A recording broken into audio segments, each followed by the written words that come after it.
Okay, so I'll see if I like this one. And Virginia Woolf. I already know I don't like Virginia Woolf, so we might as well pull them off the shelf. I Capture the Castle and Rory's Secret. I've had this a long time. Oh, this is going to be a really big bookshelf purge. This was gifted to me by a neighbor in California, so I might get rid of it. Family Secrets.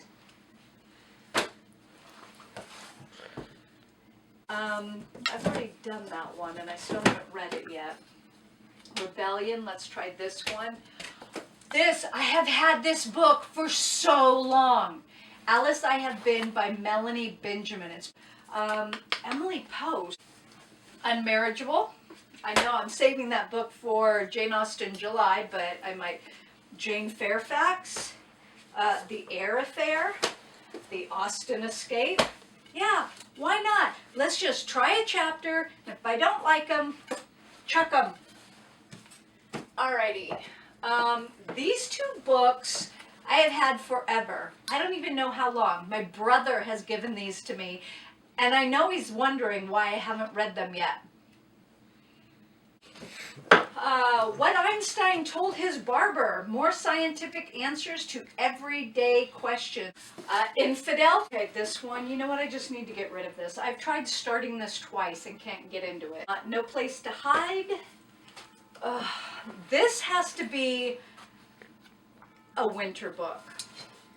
I'm going to save this one because I have started it, and I think it's a type of book that you have to read in the winter time.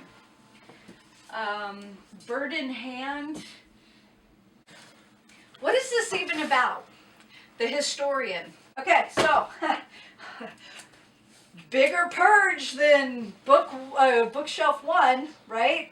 We've got 24 books. So bookshelf purge number 2, where I pulled down 24 books. I started this one, Bird in Hand by Christina Baker Klein. And so far, it's about 2 women who used to be friends. One has married, and she still writes, but she writes for maybe newspapers, but I think mostly for like mom magazines about how to take care of children and stuff like that. Well, her friend wrote a book, and apparently her mother has read it and told the daughter, you need to read this book. Can you say, uh-oh? How much you want to bet it was like Virginia Woolf writing about her friends, just changing the names? So I will be keeping this one. Uh-oh. Alice I Have Been by Melanie Benjamin. I have started this one and decided I'm going to read it this month because it's funny. The sense of humor that the author has for 7-year-old Alice, but even as adult Alice, is hilarious. So I'm going to continue reading this one. Family Secrets by Judith Henry Wall. The premise is interesting. There are 3 sisters. They just recently lost their dad. I think it's been about 1.5 years. The mom is starting to go through all of his belongings and has decided to move to a small town in the south of France. She found something in a family Bible that is a letter telling the grandmother, the woman who adopted their father and raised him as her own, so their adoptive grandmother. So supposedly the letter came from Montana. They only have a first name of Hattie. I just don't care. And so I went on Goodreads, and the reviews weren't very good, and I thought, you know what, I have too many books that I would rather get to, so I'm going to pass this on. Hopefully somebody else will enjoy it. And Rebellion by Molly Patterson. The very first page has 2 cuss words on it. Now, the reason why I got it is because it's supposed to be about the Boxer Rebellion. But the book starts out in 1999 with inappropriateness. I should have looked through it before I bought it. But it was $3 at Ollie's, whatever, and I will pass it on. So those are my 4 books so far.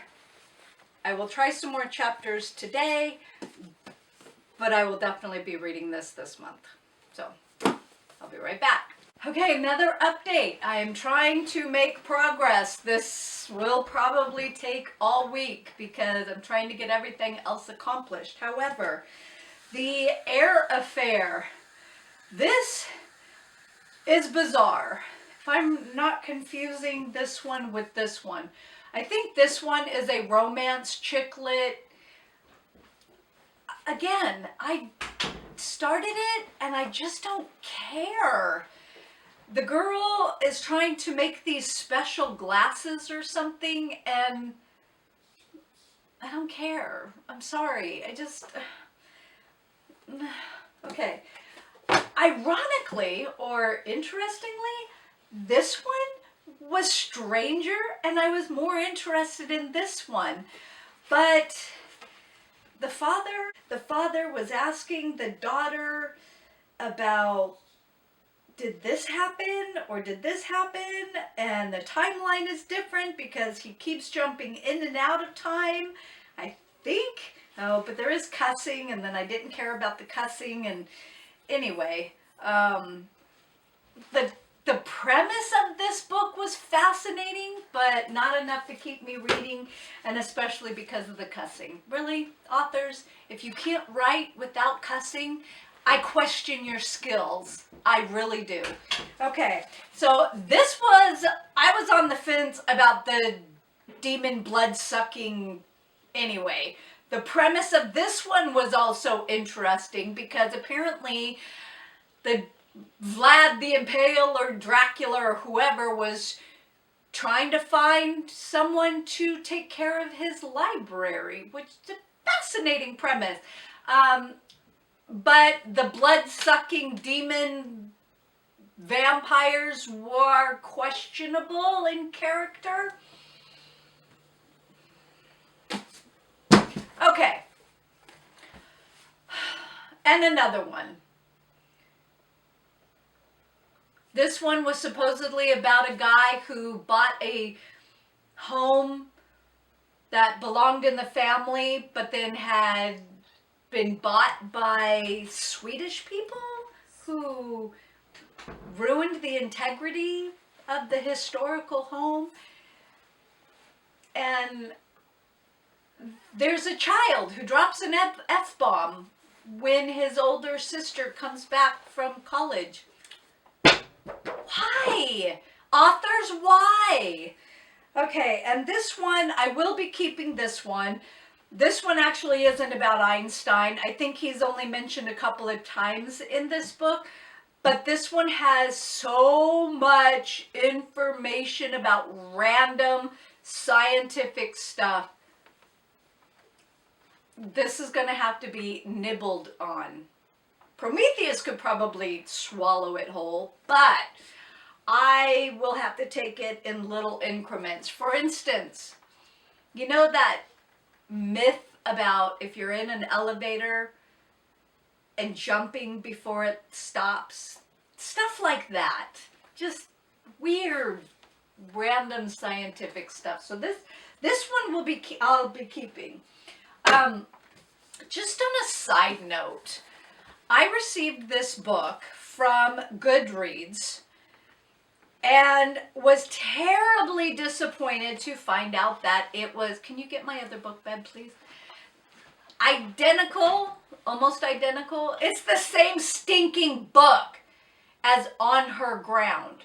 Now, I own that book. That book is better. That book is better quality. The pages are better quality. The cover is better. The pictures are better quality. Yeah. This is part of the reason why I inventory my books, because I know this book. I don't know this book. And I hate it when publishers do that. I will be unhauling this book. I'm sorry. I read it to my son. Okay, so let's just say, let's compare. Hang on a minute.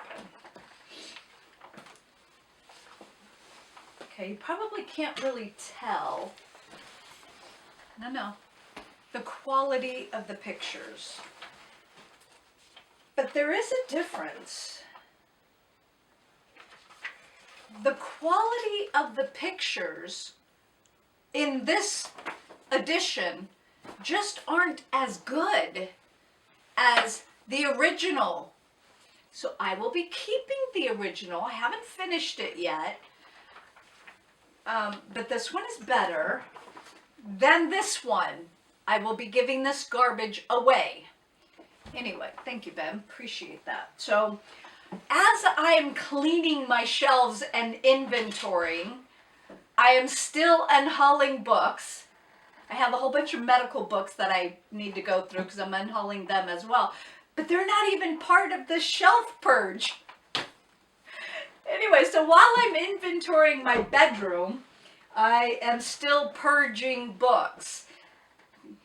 Great success. So I have a feeling that I will be, okay, so this shelf right here that I pulled 24 books from, I have a feeling that a lot of the books will be purged.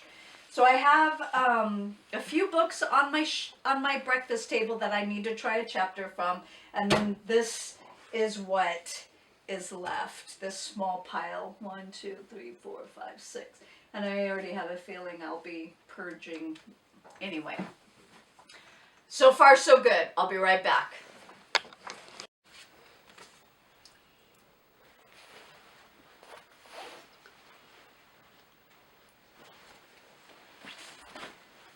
Okay, so here's what I'm thinking.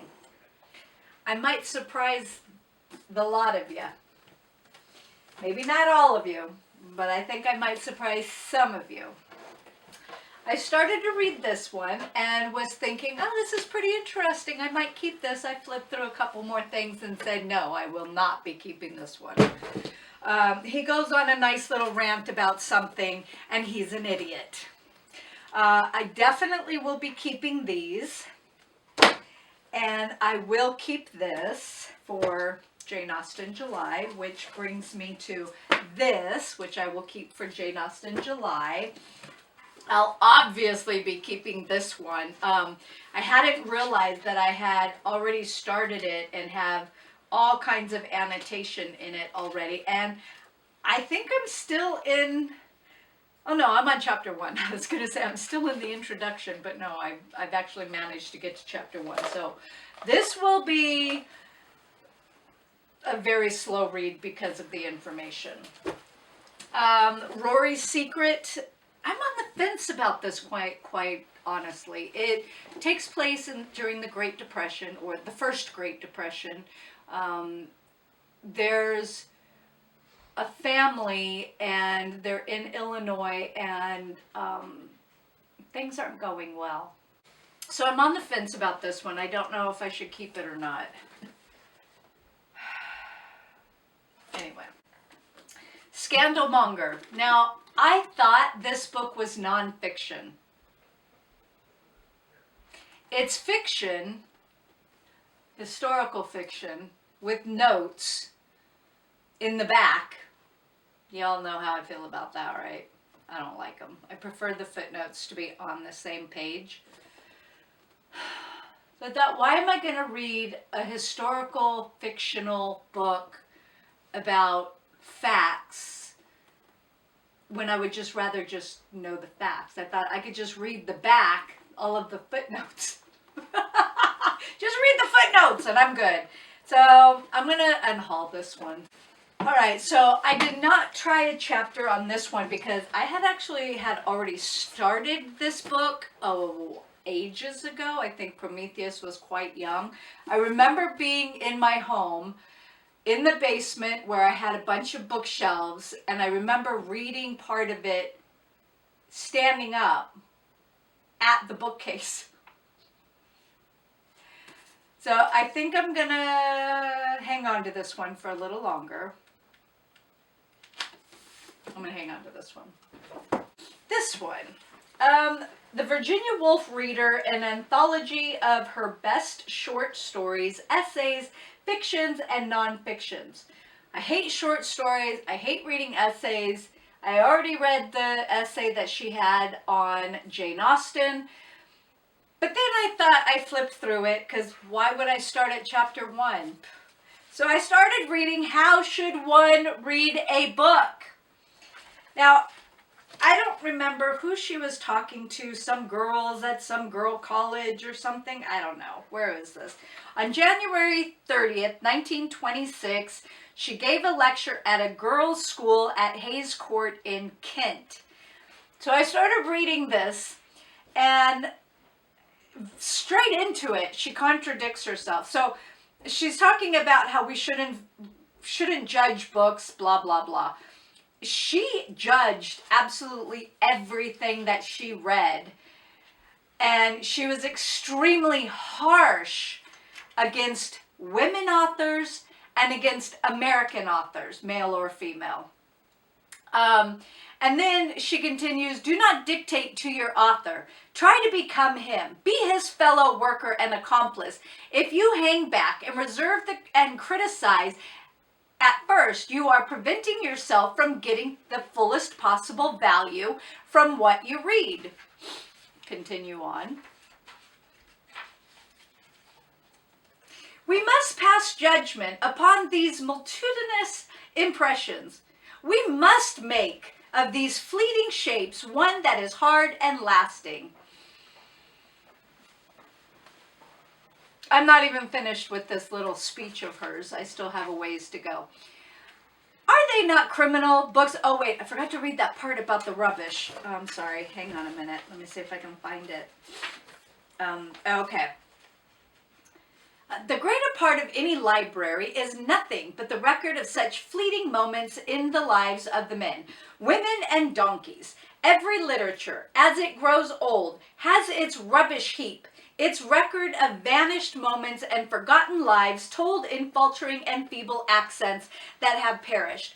But if you give yourself up to the delight of rubbish reading, you will be surprised. Indeed, you will be overcome by the relics of human life that have been cast out to molder. You know what? I prefer to feed my brain something other than rubbish, which is why I include, if I'm going to read a book, I'm going to keep my standards and my morals in place while I read the book. I don't want to feed my brain rubbish, because sometimes the rubbish just needs to be set aside and molder, or, be thrown in the trash. Okay, so then it continues. Are they not criminals, books that have wasted our time and sympathy? And they not the most insidious enemies of society, corrupters, defilers, the writers of false books, faked books, books that fill the air with decay and disease? Did any of these girls in 1936 think, she's contradicting herself at every turn? Did they, or were they just like,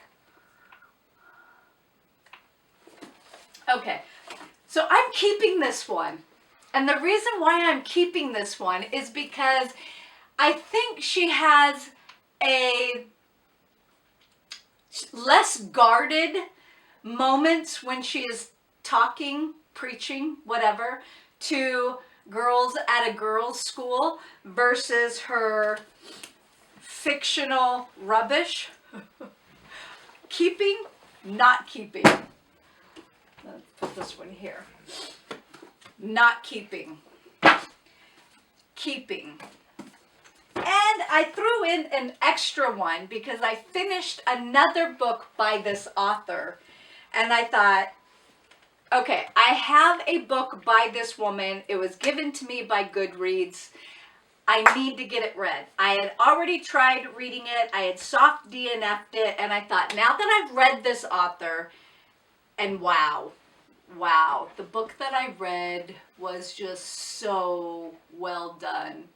The writing was so well done. This, however, is rubbish.